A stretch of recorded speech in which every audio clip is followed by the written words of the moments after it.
What's up YouTube, Mr. Llama here, and today I wanted to dive in and give my overall thoughts on Path of Exile 2. Now, GGG flew myself and about 40, 50, 60 people, something around there, out to LA for us to go and try it out. It was a really cool experience. It was great to see everybody, and shout out to them. Really appreciated that. But I want to come back and, of course, give my honest feedback on it, my honest overall thoughts for everybody who is looking forward to this title.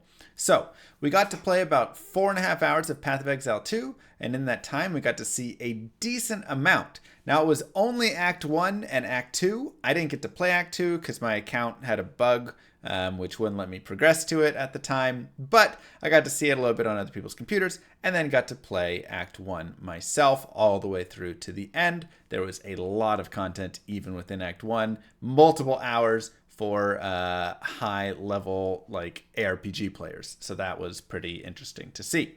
If you want to look at all the specifics, I have a couple of other videos on my channel where I dive into combat and skills, difficulty, WASD movement, so you can go check those out. But here, I just wanted to give an overall feeling video that hopefully sums up all my thoughts on the current state, which, remember, is still in this alpha state. Plenty of bugs, definitely some missing balance and such, but I will touch on that as I discuss it. So, first, the look of the game is quite incredible. Yes, it still has the modern ARPG look, which is this realistic style, and sometimes I wish was a little bit more video gamey, but I think it's the best looking of the bunch. There's better colors, there's better contrast. You don't have messy text popping up all over the place. It's not getting in the way. It doesn't feel like there's cheesy flashing on mobs. Honestly, it's just really nice looking, and the spells fit into the environment super well, which I thought was a really nice addition. I will definitely admit I felt immersed in the game as I played through it due to the looks. There was never points where I felt pulled out or like, oh, this is not great looking. Now, this is only Act 1. Will it get to endgame Path of Exile, blowing up whole screen all over the place and start to look a little bit worse? Potentially. But for now, I think it looks fantastic. Next, the difficulty of the game was a little bit high, and by a little bit, I mean at an all-time high. This was the hardest RPG that I've ever played that exists. I suppose it's like a Souls game, but harder on the in-between. I think the Souls games have a little bit harder boss fights overall. Not that these boss fights were easy. There were plenty of bosses that people I just watched die like 10, 15, 20 times to. There was one boss that I died 10 times to, but I mean, at least 10 times. It was rough. But the difference is, along the way, every white mob was brutal. You could never look away. If you looked away for a second and looked back and 3 white mobs like all came up and hit you, you were just dead. It was wild. So PoE2's very tough fights from those things, and very, very just tough damage is a lot. That's all I can say. It is a lot. I think the average player will struggle with it. I am very interested to see how this shifts over time, and also just within the game as you grow in level, get more gear. What's it like at level 50? What's it like at level 80? Are you always going to be on the edge of your seat? Will there be kind of the easy farming where you just kind of, mowing down mobs at some point? I don't know. Right now, I think everybody agrees it is hard.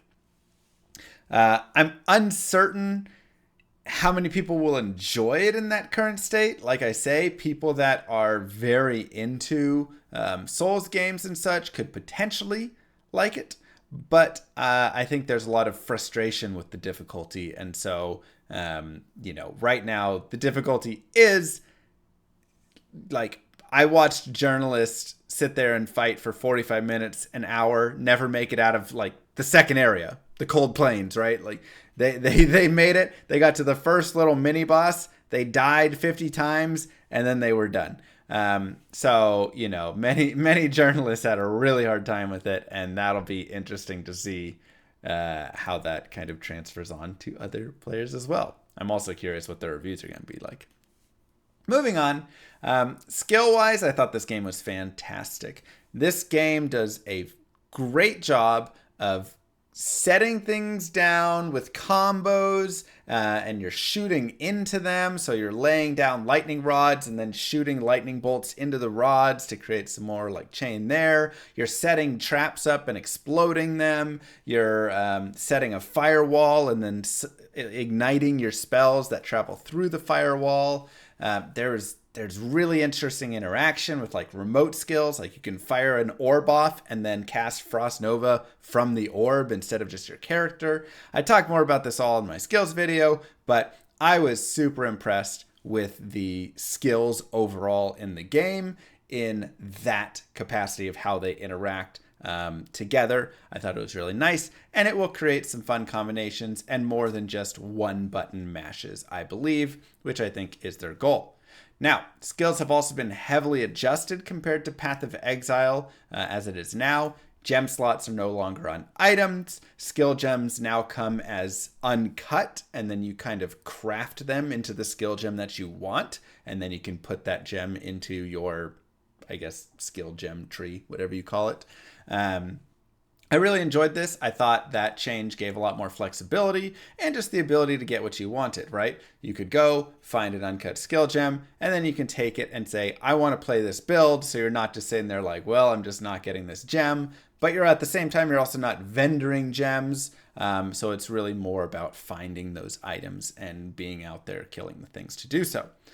I thought it was still a really fun system there. And then combining the skills now with other things such as mounts that they're bringing into the game, which you can actually ride and shoot from the mounts, I thought was a really interesting addition to how they changed up skills. And then additionally, how they improved mounts and made mounts just overall more fun, right? I think that's something that was a little bit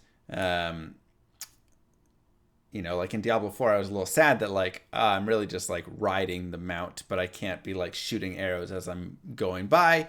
In this, you have that ability, and I think that's pretty interesting. So I'm very curious to see as well what will come out of mounts in the future. Beyond that, what I really just liked and felt was that the game just played with some fun ideas.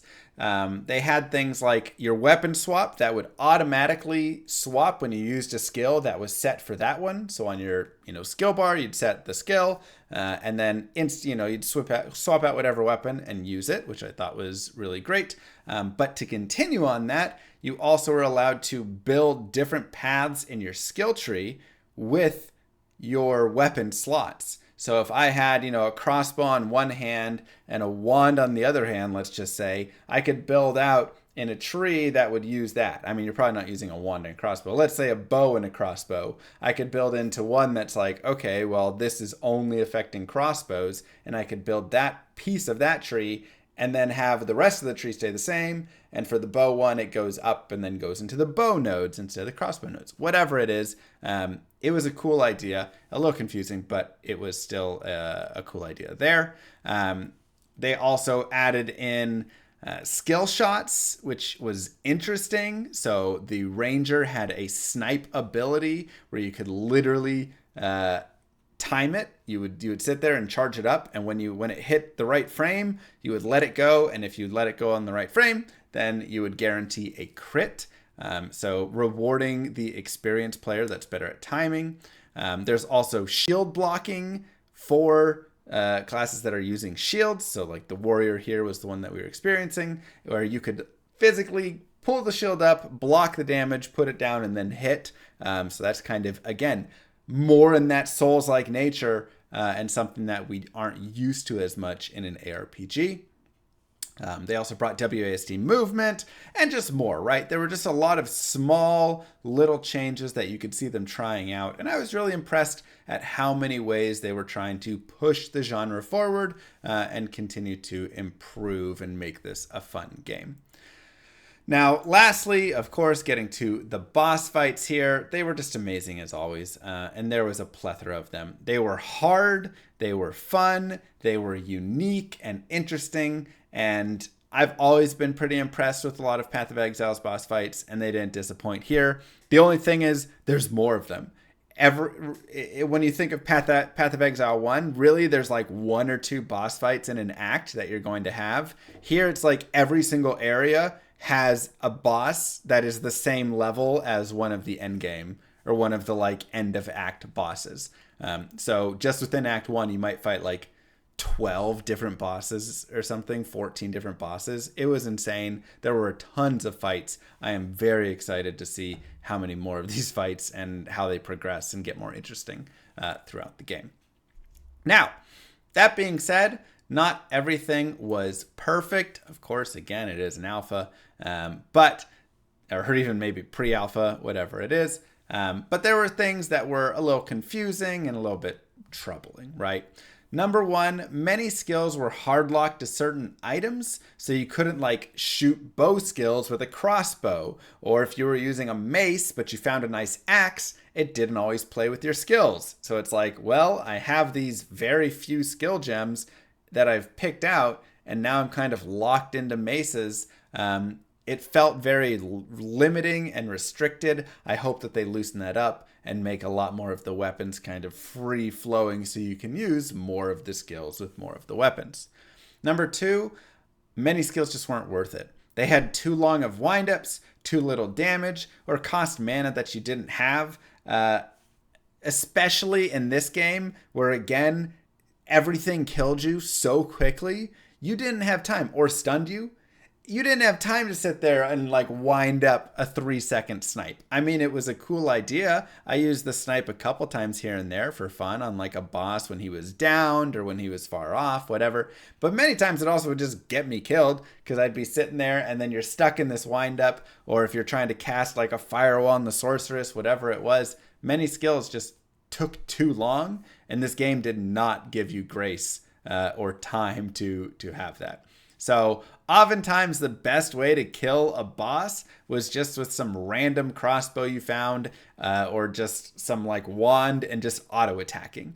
Just like sitting there auto attacking because the skills took too long or didn't do enough damage or whatever it was. And so that was a little bit like lame. It was like, I really wish that I was using my skills and not just doing normal attacks.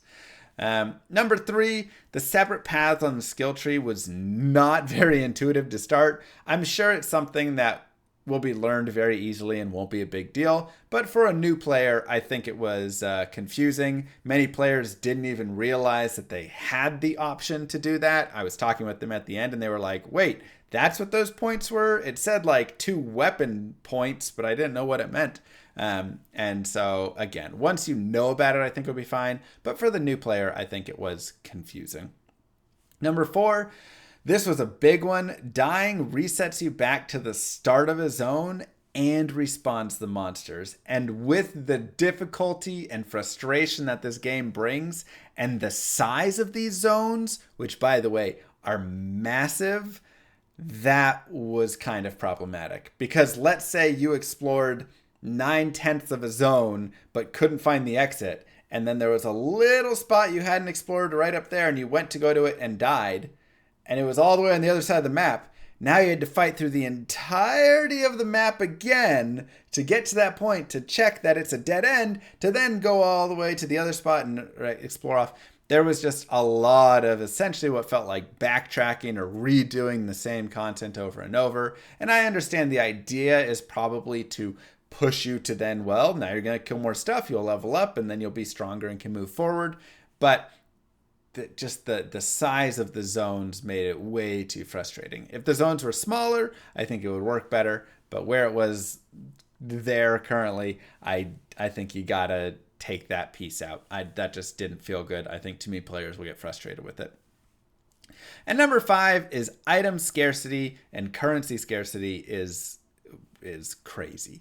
There are so few items in the game that it was almost to the point that itemization was less of a choice and more just like whatever random thing you found.